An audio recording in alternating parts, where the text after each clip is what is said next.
அனைவருக்கும் இனிய மாலை வணக்கம். தேசிய மகளிர் ஜோதிட கூட்டமைப்பு MD கனகாம்பாள் தலைமையின் கீழ் நடந்து வரும் ஜோதிட நட்சத்திர சுடர்மணி நிகழ்வான 96ஆம் நாளான இன்று வருகை புரிந்திருக்கும் அனைத்து ஜோதிட குருமார்களையும், ஜோதிட வல்லுநர்களையும் மற்றும் ஜோதிட ஆர்வலர்களையும் வருக வருக என வரவேற்பதில் மிக்க மகிழ்ச்சி அடைகிறேன். நிகழ்ச்சியின் முதலாவதாக கடவுள் வாழ்த்து. கடவுள் வாழ்த்தை பாட நமது ஜோதிடர் பரமேஸ்வரன் ஐயா அவர்களை அன்புடன் அழைக்கின்றேன்.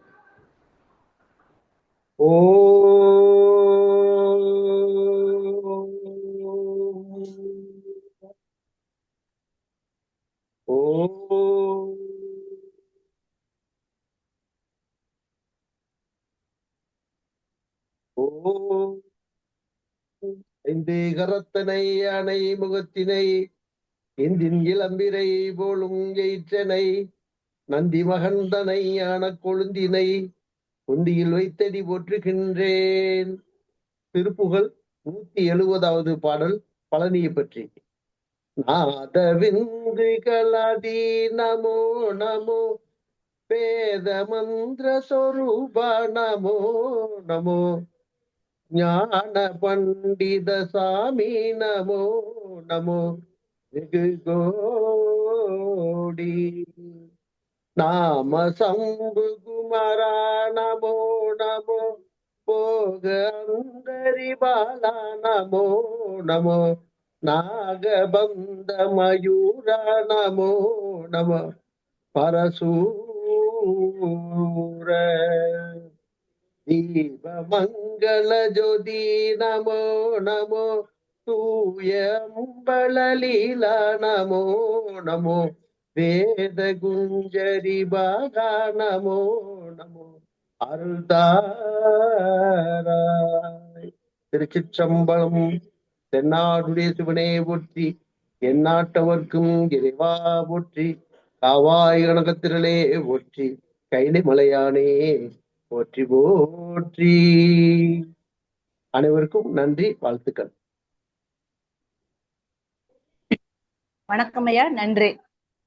அடுத்ததாக நமது சுடர்மணி நிகழ்வில் இங்கு அனைவருக்கும் பயன்படும் விதமாக, அதாவது இங்கு பார்த்து கொண்டிருக்கிற அனைத்து ஜோதிட வல்லுநர்கள் மற்றும் இந்த யூடியூப் சேனல் சொல்லக்கூடிய டிவியில பார்த்து கொண்டிருக்கக்கூடிய அனைத்து நேயர்களுக்கும் பயன்படும் விதமாக ஜோதிட டிப்ஸ் ஒவ்வொரு நாளும் வழங்கப்பட்டு வருகிறது.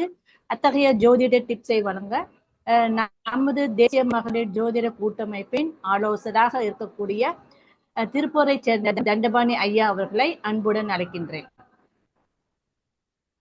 வணக்கம், அனைவருக்கும் அனைய நமஸ்காரம். அடியேன் திருப்பூர் தண்டபாணி. மண்ணை தோண்டினால் புதைகள், ஜோதிடத்தை திட்டினால் விடியல். தேசிய மகளிர் கூட்டமைப்பு ஜோதிட கூட்டமைப்பு நட்சத்திர சுடர்மணி நிகழ்ச்சியில் நாளொரு ஜோதிட டிப்ஸ். இன்றைய டிப்ஸ், அதாவது திருமண தடை நீங்க.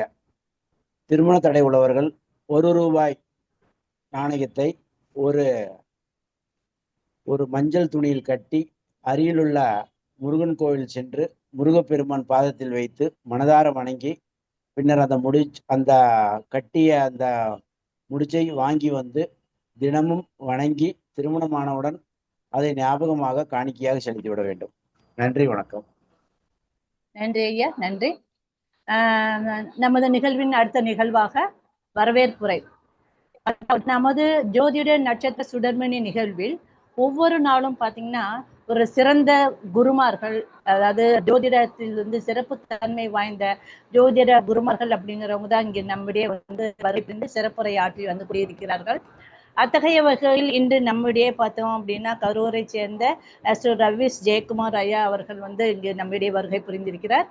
இவர் இன்றைய சிறப்புரை ஆற்றுவதற்கு முன்னால் சொல்லணும் அப்படின்னா, இன்று அவர் பார்த்தீங்க அப்படின்னா இந்த பஞ்சாங்கம் அப்படிங்கிறதுல மிக முக்கியம் அப்படிங்கிறது 5 அங்கத்துல கொண்டதுல இந்த கரணம் அப்படிங்கிறத முழுமையாக ஆராய்ச்சி செய்து அதை பயன்படுத்தி அதனுடைய பலன்களை முழுமையாக அனுபவித்து மக்களுக்கும் வெளிப்படுத்தி அதனுடைய சிறப்பை பெற்று சிறப்பை பெற்றது மட்டும் இல்லாமல் கர்ண நாயகன் என்ற இவர் பெயர் எடுத்திருக்கிறார்.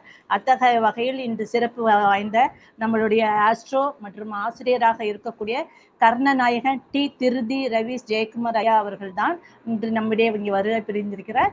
இவர் தன்னுடைய சாகித்யம் பெற்ற சிறப்பான கர்ணங்களை பற்றி, அதாவது கர்ணங்களும் அவற்றின் சிறப்புகளும் என்ற தலைப்பில் நம்மளுடைய சிறப்புரையாற்றி வந்திருக்கிறார். ஐயா அவர்களை தேசிய மகளிர் ஜோதிட கூட்டமைப்பின் சார்பாகவும் மற்றும் இங்கு குழுமி இருக்கக்கூடிய அனைவரின் சார்பாகவும் வருக வருக என வரவேற்று தங்களுடைய சிறப்புரையை ஆற்றும்படி அன்புடன் அழைக்கின்றேன். வணக்கம் வணக்கம் வணக்கம் ஐயா, பேசுங்க. இந்த தேசிய மகளிர் அணி ஜோதிட தரங்கள் தேசிய மகளிர் அணி ஜோதிடத்தில் இயக்கி கொண்டிருக்கும் மஞ்சுளா மேடம் அவங்களுக்கும், இது தலைமை ஏற்று நடத்தும் கனகாம்பாள் மேடம் அவங்களுக்கும் என்னுடைய நன்றி கலந்த வணக்கத்தை தெரிவிச்சுக்கிறேன் ஃபர்ஸ்ட். சரிங்களா? எனக்கு இந்த ஒரு வாய்ப்பை கொடுத்த இவங்களுக்கு கண்டிப்பாலுமே மனமார்ந்த அகத்தியல் ஜோதிட வித்தியாலய அறக்கட்டளையின் சார்பிலாகவும் ஒரு நன்றியை தெரிவிச்சுக்கிறோம். அதாவது கர்ணநாயகன் அப்படின்னு மேடம் சொல்லி ஒரு விஷயத்த கேட்கும்போது எனக்கு பெருமையா இருக்கு கண்டிப்பாலுமே. சரிங்களா? அதுக்கான தகுதி நம்மளுக்கு பிரபஞ்சம் கொடுத்த கிஃப்ட்னு நான் சொல்லுவேன்.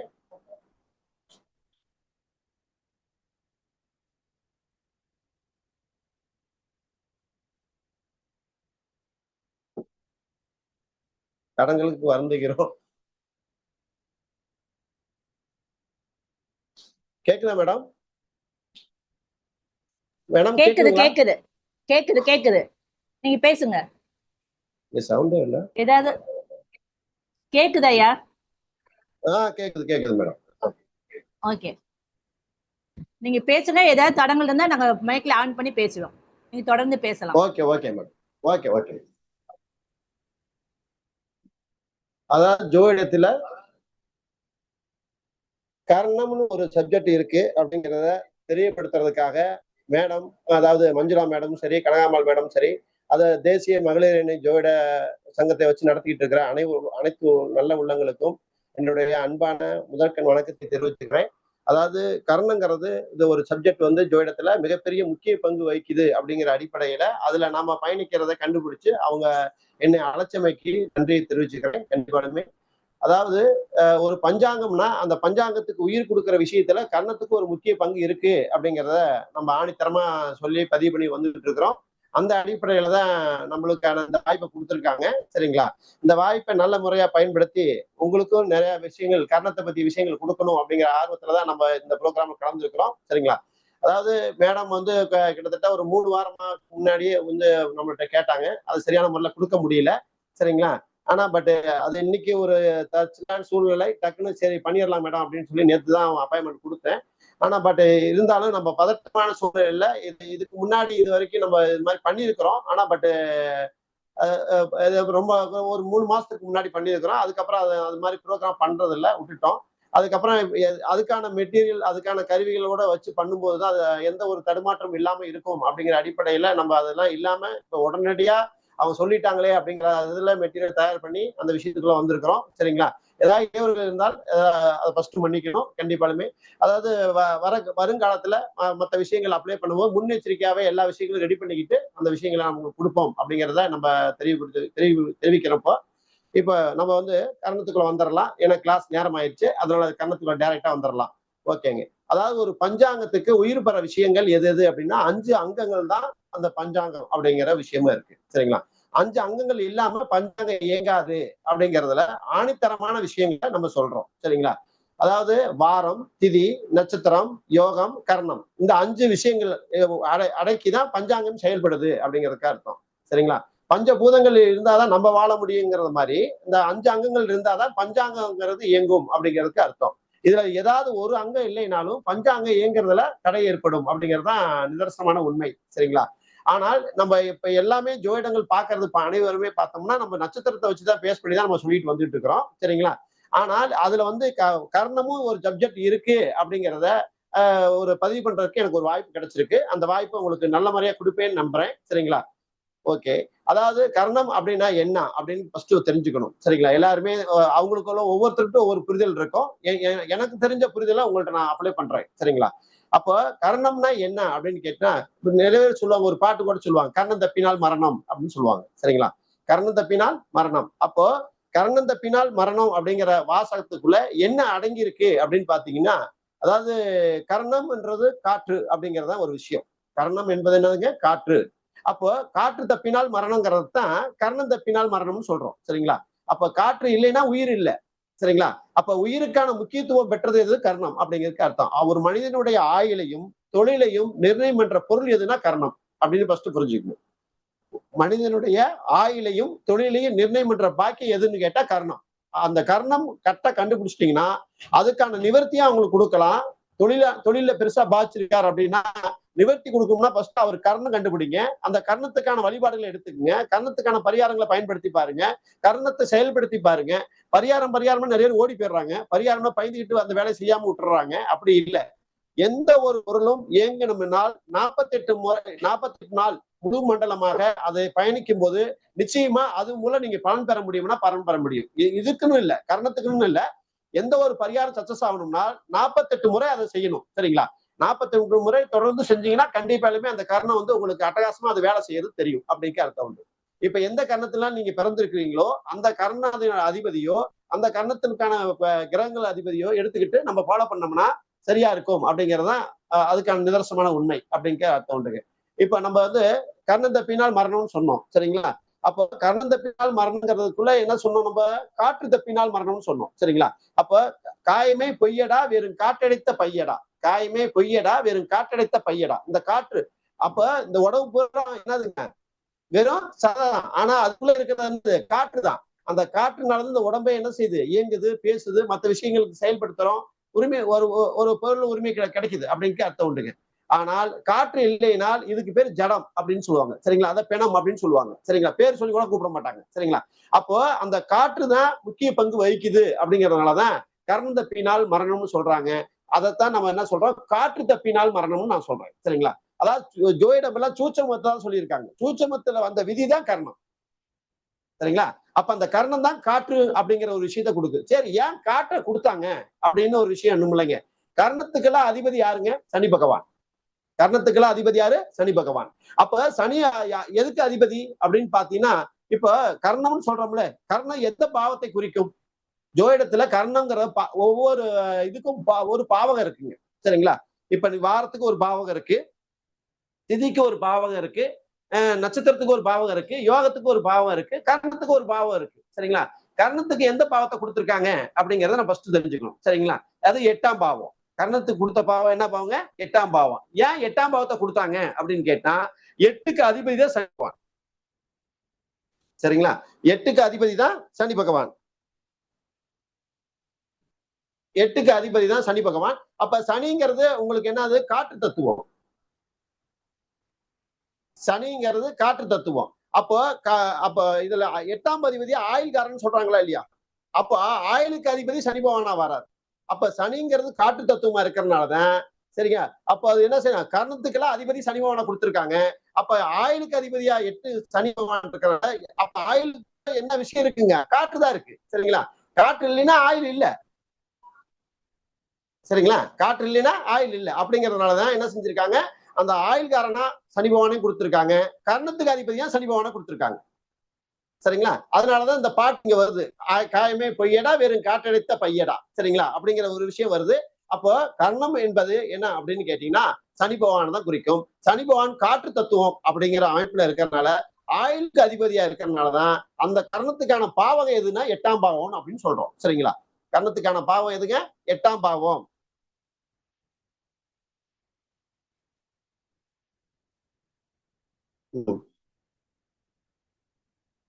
சரிங்களா? அப்ப கர்ணத்துக்கு பாவம் 8ஆம் பாவம்னு சொல்றோமா? அப்ப சனி பகவான் நம்ம கூப்பிடுறப்போ அந்த கர்ணத்துக்கான பாவம் 8ஆம் பாவம்னு வர்றதுனால நம்ம எதெல்லாம் பயன்படுத்துறோம் அப்படின்னா 8ஆம் பாவங்கிறது எவ்வளவு முக்கியமானது அப்படிங்கறத ஃபர்ஸ்ட் நம்ம தெரிஞ்சுக்கணும். சரிங்களா? 8 ஆயுள்காரகன். 8ன்றது அதாவது திடீர் அதிர்ஷ்டம் அப்படின்னு நம்ம சொல்றோம். அதே மாதிரி 8ங்கிறது ஒரு ஏதாவது பயங்கரமான ஒரு மனுஷன் கஷ்டப்படுறேன் அப்படின்னா 8ஆம் பாவத்தை தான் ஃபர்ஸ்ட் பார்க்கணும் அப்படிம்பாங்க. சரிங்களா? 8ஆம் பாவங்கிறது எந்தெந்த விதத்துல பங்கு பெறுது, ஏன் 8ஆம் பாவத்தை எடுத்துக்கிட்டாங்க அப்படிங்கறத 8ஆம் பாவம் ஒரு பொக்கிஷமான பாவம். கண்டிப்பாலுமே நம்மளுக்கு 8ஆம் பாவம் என்னது? கஷ்டம், அவமானம், ஏமாற்றம், சரிங்களா? அதாவது இந்த மாதிரி விஷயங்களை தான் நம்ம அதிகமா பதிவு பண்ணுவோம், சரிங்களா? ஆனால் 8ஆம் பாவங்கிறது ஒரு பொக்கிஷமான பாவமும், அது கர்ண பாகவம், சரிங்களா? ஏன் அது பொக்கிஷமான பாவம், ஏன் கர்ண பாகவம் அப்படின்னா, இப்ப சொல்லுவாங்களே, அதாவது ஒரு மனுஷனுடைய பிறப்பையும் இறப்பையும் யாரும் கண்டுபிடிக்க முடியாது அப்படின்னு சொல்லுவாங்க. இது ஜோதிட சாஸ்திரத்திலே சரி, எல்லா விஷயத்துக்கும் மக்களுக்கும் தெரியும். கண்டிப்பாலுமே ஒரு மனிதனுடைய பிறப்பையும் இறப்பையும் கண்டுபிடிக்க முடியாது. ஏன் கண்டுபிடிக்க முடியாதுன்னு சொன்னாங்க? ஏன்னா அது 8ஆம் பாவம். பிறப்பையும் இறப்பையும் கண்டுபிடிக்க முடியாது அப்படின்னா அது 8ஆம் பாவம். ஏன் 8ஆம் பாவத்தை அது கொடுத்தாங்க அப்படிங்கறத ஃபர்ஸ்ட் நம்ம அதை பாயிண்டா புரிஞ்சுக்கணும். ஏன்னா அது ஏன் 8ஆம் பாவத்தை கொடுத்தாங்க அப்படின்னா, 8 நம்பர் மட்டும்தான் எங்க ஆரம்பிக்குதோ அதுலயே போய் முடியும். 8 எங்க ஆரம்பிக்குதோ அதுலயே போய் முடியற நம்பர் 8ஆம் நம்பர், சரிங்களா? மீதி எந்த நம்பருமே ஆரம்பிச்ச இடத்துல போய் முடியாது, சரிங்களா? அப்ப இது அதாவது இது ஒரு அற்புதமான ஒரு விஷயம். 8க்கு மட்டும்தான் அந்த உயிரோட்டத்தை கொடுத்திருக்கிறான், சரிங்களா? அப்ப பிறப்பும் அங்கதான் இருக்குது, இறப்பும் அங்கதான் இருக்குது, 8லதான் இருக்குது. அப்போ ஒரு தாய் மகள் ஒரு குழந்தையை ஈண்டெடுக்கும் போது 8ஆம் பாவத்தை சந்திச்சுதான் ஈண்டெடுக்கிறாங்க, சரிங்களா? அப்ப அது பிறக்கும் முதல் பிறப்பே 8ஆம் பாவத்துல தான் உருவாகுது, சரிங்களா? அப்ப உருவாகிறது 8ஆம் பாவம் தான், பிறக்கிறது 8ஆம் பாவம் தான், அதாவது அழியறதும் 8ஆம் பாவம் தான், சரிங்களா? அப்போ 8ஆம் நம்பர் மட்டும்தான் எந்த இடத்துல ஆரம்பிக்குதோ அதே இடத்துல போய் முடியும் அப்படிங்கறதுதான் அதனுடைய நிதர்சனமான உண்மை. அதனாலதான் ஆயுள் பாவத்துக்கு கர்ண பாவத்துக்கு 8ஆம் பாவத்தை கொடுத்திருக்காங்க. 8ஆம் பாவங்கிறது திடீர் அதிர்ஷ்ட பாவம் அப்படின்னு ஒரு விஷயத்தையும் நம்ம பதிவு பண்றோம். 8ஆம் பாவம் இல்லைன்னா எதுவுமே செயல்படாது. 8ஆம் பாவம் இல்லைன்னா எதுவுமே செயல்படாது. கண்டிப்பாலுமே எல்லா பாவத்துக்கும் 8ஆம் பாவம் கண்டிப்பா தேவை அப்படிங்கிறதுக்கு அர்த்தம். எதுக்கு சார் 8ஆம் பாவம் தேவை அப்படின்னா, அதாவது எந்த ஒரு வேலையும் கஷ்டம் இல்லாம, அவமானம் பெறாம, தண்டனை பெறாம ஒரு விஷயத்தை செய்யறதா சரித்திரம் இருக்குமானா இருக்கவே இருக்காது. கண்டிப்பாலுமே அது ஒரு பொருளை உற்பத்தி வர்றதுக்கு முன்னாடி அது ஒரு தண்டனை பெற்றுதான் இன்னொரு பொருளை உற்பத்தி பண்ண முடியும். அதனாலதான் 8ஆம் பாவம் எல்லா விஷயத்திலும் சம்பந்தப்பட்ட பாவம் அப்படிங்கிறாங்க, சரிங்களா? ஒரு மனிதன் அவமானப்படுறான் அப்படின்னா அவன் வெற்றி பெறதுக்கான சூழ்நிலையை முன்னாடியே எடுத்து அனுபவம் பெறதுக்கான அமைப்பு தான் அந்த அவமானம் எல்லாமே. அவன் வெற்றி பெறதுக்கான உறுதியான பங்கை கொடுக்கறதுக்கு பவர் 8ஆம் பாவம். என்ன பாலு தொடர்ந்து அப்படி இப்படி பண்ணிட்டே இருந்து நம்ம எப்படி செய்யறது?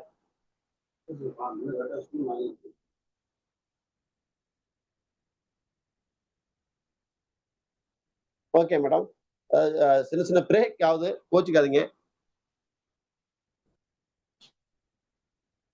Right, okay. அதாவது கர்ணங்கிற பாவம் என்ன பாவம்? 8ஆம் பாவம்னு சொன்னோம், சரிங்களா? அப்போ கர்ணத்துக்கான ஸ்பெஷல் என்ன அப்படிங்கிறத மக்கள்கிட்ட நம்ம சொல்றதுக்கான ஒரு வாய்ப்பு இந்த மூலம் கிடைச்சிருக்கு.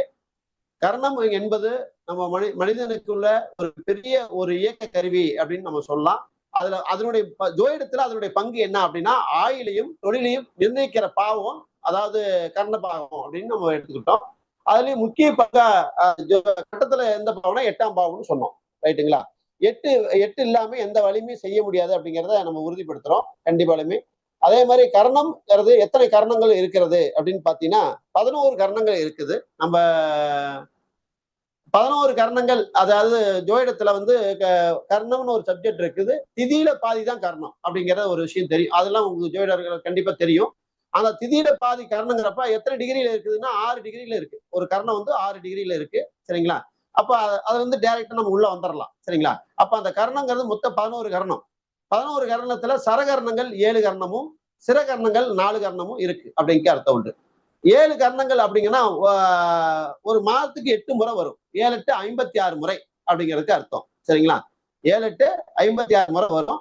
அப்ப மீதி இருக்கிற 4 கர்ணம் கூட்டினா மொத்தம் 60 கர்ணம் வந்துருது, சரிங்களா?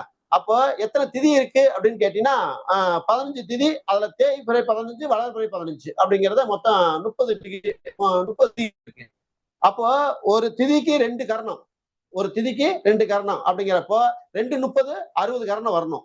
அந்த 60 கர்ணங்கிறது எப்படி வந்துச்சு அப்படின்னு கேட்டீங்கன்னா, அதாவது சரகர்ணங்கள் ஒரு மாசத்துக்கு ஒரு கர்ணம் 8 முறை வரும், தொடர்ந்து 8 முறை வரும். அப்படி 7 கர்ணம் அது 8 முறை வர்றதுனால 7 8 56 அப்படின்னு நம்ம எடுத்துக்கிறோம். 7 8 56 அப்படின்னு அப்ப 56 கரணங்கள் வருது அப்படிங்கிற அர்த்தம். மீதி இருக்கிற 4 கரணங்கள் சிறகரணங்கள். சரியா? மாசத்துக்கு ஒரு முறை மட்டும் தான் வரும். அது வந்து சிறகரணங்கள். அது 4 கரணங்கள். அப்ப 56 நாளையும் கூட்டினா 60 கரணங்கள். சரிங்களா? அப்போ 60 அப்போ 30 திதி இருக்கு. ஒரு திதிக்கு 2 கரணம் வீதம் பிரிச்சோம்னா அப்ப 60 கரணம் வந்துருச்சு. ஓகேங்களா? Right, okay. சரகரணங்கள் என்னென்ன அப்படிங்கிறத பார்த்தோம்னா, ஃபர்ஸ்ட் வந்து பவகரணம், 2வது வந்து பாலவகரணம், 3வது வந்து கௌளவகரணம், 4வது தைத்துறை கரணம், 5வது கரசை கரணம், 5வது கரசை கரணம், 6வது வணிசை கரணம், 7வது பத்தரை கரணம். சரிங்களா? இது வந்து சரகரணங்கள். சரிங்களா? இந்த சரகரணங்கள்ல இப்ப இதுல வந்து நம்ம ஒரு கரணங்களை பத்தி இப்ப சொல்லும் போது 7 கரணங்களை சொல்லி இருக்கிறோம். ஒவ்வொரு கரணத்துக்கும் ஒவ்வொரு பாவம் இருக்கு. ஒவ்வொரு கரணத்துக்கும் ஒவ்வொரு பாவகம் இருக்கு. சரிங்களா? அந்த பாவத்து வழியா தான் அந்த கரணங்கள் இயங்கும் அப்படிங்கிறத கொஞ்சம் வித்தியாசமா தெரிஞ்சுக்கணுங்கிறதுக்காக நம்ம சொல்றோம். சரிங்களா? அதாவது பவகரணம் அப்படின்னா எந்த பாவகம் இயங்கும் அப்படின்னு கேட்டீங்கன்னா 6ஆம் பாவகம் இயங்கும். பவகரணங்கிறது 6ஆம் பாவகம் இயங்கும் அப்படிங்கிற அர்த்தம் உண்டு. இப்ப கரணத்துக்கெல்லாம் பாவகம் 8ஆம் பாவம் சொன்னோம். சரிங்களா? அதே மாதிரி ஒவ்வொரு கரணம் தனிப்பட்ட முறையில கரணத்தை பார்க்கும்போது பவகரணத்தை மட்டும் ஃபர்ஸ்ட் பார்க்கிறோம். சரிங்களா? பவகரணங்கிறது எந்த பாவம் இயங்கும் அப்படின்னு கேட்டீங்கன்னா 6ஆம் பாவத்தினுடைய இயக்கம் தான் பவகரணத்தினுடைய இயக்கம் அப்படிங்கிற அர்த்தம் உண்டுங்க. சரிங்களா? இந்த பவகரணத்துல பிறந்தவங்க அதாவது எப்படி சொல்றாங்கன்னா தன்னம்பிக்கை அதிகமா இருக்கும். சரியா? அதாவது தலைமை கணம் அதிகமா இருக்கும். சரியா? தலைமை பொறுப்பு ஏற்று நடத்துற பவர் அதிகமா இருக்கும். சரிங்களா? அதே மாதிரி இந்த பவகரணம் தான் அதாவது ஒரு ஆளுமை தன்மையை கொடுக்கிற பவர் பவகரணத்துல இருக்கிறவங்களுக்கு இருக்கும் அப்படிங்கிற அர்த்தம் உண்டு. சரிங்களா? அதாவது பேச்சிலையும் சரி செயல்பாடுலையும் சரி ஒரு உத்வேகத்தோட செயல்படுறதுக்கான வாய்ப்பை அது கொடுக்கும். பதட்டத்தையும் தடுமாற்றத்தையும் கொடுக்கறது பவகரணத்துக்கு கொடுக்கும் அப்படிங்கிற அர்த்தம் உண்டு. சரிங்களா? அதிக கோபம் வரும்போது என்ன செய்யும்? பதட்டமாயிரும், தடுமாற்றம் ஆயிரும். அதே மாதிரி உணர்வு தான் நம்மள்ட்டையுமே உடல் ரீதியாவே இருக்கு. அதனாலவே இப்ப எதை செய்யறோம் என்ன செய்யறோம் அப்படிங்கிறது தெரியாமையே இப்போ ஆரம்பிக்கும் போதே பதட்டங்கள் அதிகமா வந்துச்சு. அப்படி அப்படியே கொஞ்சம் கொஞ்சம் சரி பண்ணிக்கிட்டேன். ஓகே, இது பிரபஞ்சத்துடைய விதி. சரிங்களா? அதாவது இந்தந்த கரணங்கள் பிறந்திருந்தா இந்தந்த குணத்தோட தான் நீங்க வாழ்ந்தாகணும் அப்படிங்கறதான் அதனுடைய அமைப்பு. அப்படிங்கிற அமைப்புல பவகரணத்துல பிறந்தவங்க அமைப்பு அப்படி இருக்கும். சரிங்களா? தானுங்கிற பிடிவாதம் இருக்கும். சரிங்களா? தலைமை கணம் இருக்கும். சரிங்களா? எதுலயும் அதாவது ஒரு சிங்கத்துடைய குணம் என்ன அப்படின்னு கேட்டா ஒரு வேட்டைக்கு போகுது அப்படின்னு சிங்க வேட்டைக்கு போகுதுன்னா அதுகிட்ட பிடிச்ச குணம். இப்ப என்ன சொல்றாங்கன்னா எல்லாருமே ஒரு விஷயம் சொல்லுவோம்ல, எப்படி சொல்லுவாங்க? அதாவது காட்டுக்கு ராஜா சிங்கம்னு சொல்றோம். காட்டுக்கு ராஜா சிங்கம்னு சொல்றோம். அதே மாதிரி வீட்டுக்கு ராஜா யாரு? பவகரணத்துல பிறந்தவங்க அப்படிங்கிற ஒரு விதி இருக்கு. சரிங்களா? இது பழமொழியில உள்ள அடக்கம். ஆனா காட்டுக்கு ராஜான்னு சொல்ற அளவுக்கு அந்த மிருகத்துக்கிட்ட எந்த ஆக்டிவிட்டியும் இல்லை. ஆனா ஏன் அது காட்டுக்கு ராஜான்னு சொன்னாங்க அப்படிங்கறத அங்க நிதர்சனமான ஒரு விளக்கம் வேணும் கண்டிப்பாலுமே. ஏன்னா காட்டுக்கு ராஜான்னு சிங்கத்தை சொல்லிட்டாங்க. யானையோட பலமா அப்படின்னா இல்ல, யானையோட பலம் கிடையாது. ஆனா ஏன் காட்டுக்கு ராஜான்னு சொன்னாங்க அப்படிங்கிறத அங்க டவுட்டா இருக்கு. ஒண்ணு. அடுத்தது சிறுத்தையோட வேகமா போகுமா அப்படின்னு கேட்டா சிறுத்தை தான் அதிக ஸ்பீடா போற மிருகம் எதுன்னு கேட்டா சிறுத்தை. அப்போ அது சிறுத்தையோட வேகமாவோ போக முடியாது. அப்போ காட்டுக்கு ராஜான்னு சொல்றதுல அர்த்தம் இல்லை. Right, okay. அடுத்தது நரியோட தந்திரமா அப்படின்னு பார்த்தா அதாவது விலங்குகளே தந்திரமான விலங்கு எதுன்னு கேட்டா நரி அப்படின்னு சொல்லுவாங்க. சரிங்களா? நரியோட தந்திரமா அப்படின்னா நரியோட தந்திரம் இல்லை. சரிங்களா? அதாவது மானோட வேகமா அதாவது என்ன ஒட்டகத்தோட உயரமா அப்படின்னு கேட்டா ஒட்டகத்தோட உயரமும் இல்லை. சரியா? நரியோட தந்திரமும் இல்லை, ஒட்டகத்தோட உயரமும் இல்லை, சிறுத்தையோட வேகமும் இல்லை, யானையோட பலமும் இல்லை. சரிங்களா? அப்ப எதுவுமே இல்லாத ஒரு விலங்க ஏன் காட்டுக்கு ராஜான்னு சொன்னாங்க அப்படிங்கிறப்பதான் அப்ப கொஞ்சம் யோசிக்க வேண்டியதா இருக்கு நம்ம. சரிங்களா? அப்போ ஆனா காட்டுக்கு ராஜான்னு சொல்லியிருக்காங்க. அதுக்குள்ள இருக்குதான் சூட்சமம். சரிங்களா? அதான் விதி. சரிங்களா? அதான் சூட்சமம்னு சொல்றோம் நம்ம. ஜோதிடத்துல எல்லாமே சூட்சமத்துக்கு தான் முக்கியத்துவம் கொடுத்திருக்காங்களே தவிர நான் மேலோட்டமா இருக்கிற விஷயத்துக்கு முக்கியத்துவம் கொடுக்கல. சரிங்களா? அதனால ஜோதிடம்னாவே சூட்சமம் அப்படிங்கிற ரெக்கார்டு பிரேக்ல தான் அந்த ஜோதிடம் இன்ன அளவுக்கு நிக்குது கண்டிப்பாலுமே. சரிங்களா? அதாவது மிக அற்புதமான விஷயங்கள் ஜோதிடத்துல நிறைய பதிஞ்சு கிடக்குது. நம்ம விடிய ஜோதிட கலைகளை பத்தி பேசலாம். சரிங்களா? இந்த ஒரு கிரகத்தை பத்தி இந்த பவகரணத்தை பத்தி பேசினாவே இந்த டைம் மேடம் கொடுத்துருக்க டைம் முடிஞ்சு போயிடும். சரிங்களா? இருந்தாலும் நம்மளுக்கான வாய்ப்பு கொடுத்துருக்காங்க. அதை நம்ம ஃபாலோ பண்ணுவோம். எவ்வளவு இருக்குதோ அது வரைக்கும் ஃபாலோ பண்ணுவோம். ஒண்ணும் இல்லை. அப்போ காட்டுக்கு ராஜான்னு ஏன் சிங்கத்தை சொன்னாங்க அப்படிங்கிறத நம்ம விளக்க சொல்றோம். சரிங்களா? இப்போ அது இருக்கிற இடத்துல இருந்து 8 கிலோமீட்டர் வரைக்கும் அது கர்ஜிக்கிற பவர் கிடைக்கும் அப்படிங்கிற அர்த்தம் உண்டு. ஒரு சத்தம் போட்டுச்சுன்னா 8 கிலோமீட்டர் தூரத்து அளவுக்கு அந்த கர்ஜனை கிடைக்குமா? சரிங்களா? அப்போ அவங்களுடைய குரல் வலிமை இருக்கு ஒண்ணு. சரிங்களா?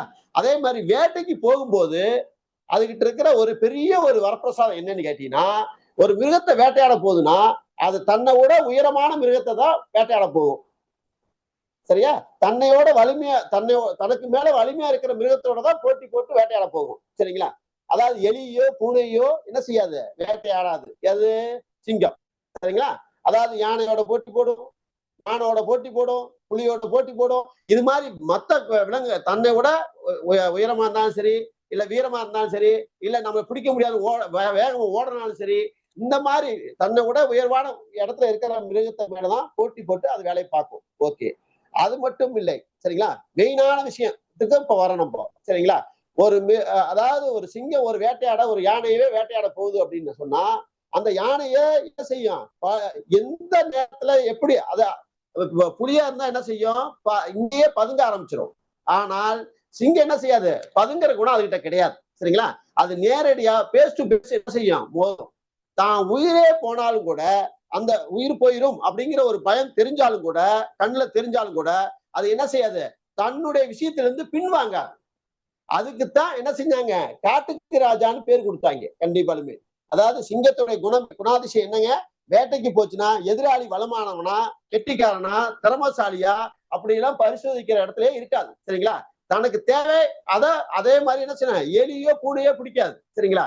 தனக்கு மேல அதிகார தோரணையோட இருக்கிறவங்களைத்தான் பிடிச்சு சாப்பிடணும்னு நினைக்குமே தவிர, அப்படி ஒரு கெப்பாசிட்டி இருக்கிறனாலதான் தன்னோட உயிரே போயிட்டாலும் கூட பின் வாங்காத குணம். சரிங்களா? இந்த யானை கிட்ட அடி வாங்கி சாவ போறோம் அப்படின்னு தெரிஞ்சாலும் கூட அது போராடி உயிரே போனாலும் சரி, அது போராட்டத்திலிருந்து ஒரு செகண்ட் கூட ஒரு நிமிஷம் கூட பின்வாங்காது அப்படிங்கிற தன்மை அதுக்கு இருக்கிறதுனாலதான் காட்டுக்கு ராஜா சிங்கம்னு கொடுத்துருக்காங்க. சரிங்களா? அப்போ காட்டுக்கு ராஜான்னு ஏன் சிங்கம்னு கொடுத்தாங்கன்னு தெரியுதுங்களா? அதே மாதிரிதான் ஒவ்வொரு விஷயத்திலும் தலைமை பொறுப்புலையும். சரிங்களா? அப்ப சிங்கத்தை பதிவு பண்ணிதான் செய்யணுங்கிறதுக்காக நம்ம தமிழ்நாட்டுடைய அசோக சக்கரத்துல வந்து பாத்தீங்கன்னா சிங்கத்தை பொறிச்சிருப்பாங்க. சரியா? நம்ம தமிழ்நாடு சிங்கம் போல வாழணும் அப்படிங்கிற ஒரு அமைப்புக்கு தான், உதாரணத்துக்கு தான் அசோக சக்கரத்துல பதிவு பண்ணியிருக்காங்க, கல்தூண்ல பதிவு பண்ணியிருக்காங்க, அதே மாதிரி நாணயத்துல பதிவு பண்ணியிருக்காங்க. சரிங்களா? அந்த சிங்கத்தலைய பதிவு பண்ணியிருக்காங்க. அப்போ இதெல்லாம் வந்து பாத்தீங்கன்னா ஒரு வெளிப்பாட்டுக்கான ஒரு விஷயங்கள் கண்டிப்பாலுமே. சரிங்களா? அப்போ அந்த விலங்கோடைய தன்மை, அதாவது அதிக நேரம் தூங்குற மிருகம் எதுன்னு பாத்தீங்கன்னா சிங்கம் தான். அதிக நேரம் தூங்குற மிருகம் எது, சிங்கம் தான். சரிங்களா? ஆனால் ஏன் அப்ப அது காட்டுக்கு ராஜான்னு கொடுத்தாங்கன்னா அதெல்லாம் சொல்றேன், வேட்டைக்கு போகும்போது பின்வாங்காத குணம் அதுகிட்ட இருக்கிறனால மட்டும்தான் என்ன செஞ்சாங்க, காட்டுக்கு ராஜான்னு சொன்னாங்க. சரிங்களா? அப்போ அதே மாதிரி சிங்க காலத்துல ஒருத்தர் பிறந்திருக்காருன்னு வச்சுக்கோங்க, அவங்க என்ன செய்வாங்க அப்படின்னா தலைமை கடமை அவங்கள்ட்ட இருக்கும், பொறுப்பு அதிகாரம் அவங்கள்ட்ட இருக்கும். சரிங்களா? அதாவது ஏதாவது ஒரு நிர்வாகத்தை எடுத்து நடத்துற பவர் அவங்கள்ட்ட கிடைக்கும். சரிங்களா? ஏதாவது ஒரு இதுல இப்ப நாம கூட பவகாலத்துல பிறந்திருக்கிறதுனாலதான் என்னமோ தெரியல, நம்மளுக்கு பிரபஞ்சமா கொடுத்த அகத்தியர் ஜோதிட வித்யாலய அறக்கட்டளை நிறுவனத்தை நிறுவி அதை தலைமை எடுத்து அதை நடத்தக்கூடிய பவர் பிரபஞ்சம் கொடுத்தது. சரிங்களா? அப்போ தலைமை பொறுப்புல இருக்கிறதுக்கான அதிகாரம் இது வழியா தான் வருது. சரியா? நம்ம உழைப்பினால வருதுன்னு சொல்றதை விட உண்மையாலுமே அந்த அதிகாரம் அந்த தகுதியை உங்க ஜாதகத்துல இருந்தால் மட்டும்தான் அதுக்குள்ள நீங்க பயணிக்க முடியும். சரிங்களா? நம்ம உண்மையாலுமே நம்ம திறமையா இருக்கிறோம், நம்ம வசதியா இருக்கிறோம், நம்ம பணம் இருக்குது, நம்ம செஞ்சிடலாம் அப்படின்னு நினைச்சாலும் அங்க அப்படி ஒரு அமைப்பு இல்லைன்னா அது நடக்காது. இதுக்கு வசதியோ தகுதியோ உடல் வளமோ அதெல்லாம் எதுவுமே தேவையில்லைங்க கண்டிப்பாலுமே. அதாவது அதோட சேர்ந்த முக்கியத்துவம் கொடுக்குற நீ அந்த பொருளை நடத்தணும், செயல்படணும், வெற்றி பெறணும் அப்படின்னா நிச்சயமாலுமே பவகரண தொடர்பு வேண்டும் அப்படிங்க அர்த்தம். சரிங்க சார், எல்லாத்துக்குமே அந்த பவகரண தொடர்பு இருக்குதா? எல்லாருமே அப்படி செஞ்சுட்டு இருக்காங்களே, அப்ப நீங்க மட்டும் தான் செய்றீங்களா, இல்லையா வேற யாரும் செய்யாம இருக்காங்களா அப்படின்னா இல்லை, எல்லாருமே செய்யலாம். அங்க பவகரணங்கிற அடிப்படையில அது அதிபதிகள் இருக்காங்களே, சூரிய பகவான், செவ்வாய் பகவான், அந்த கிரகங்கள் ரெண்டு வலிமை பெற்றிருந்தாலும் கூட அந்த வலிமையில அவங்க இருப்பாங்க, அந்த பதவியில அந்த தகுதியில இருப்பாங்க. சூரியன் வலிமை பெற்றிருக்கணும் அல்லது செவ்வாய் வலிமை பெற்றிருக்கணும்.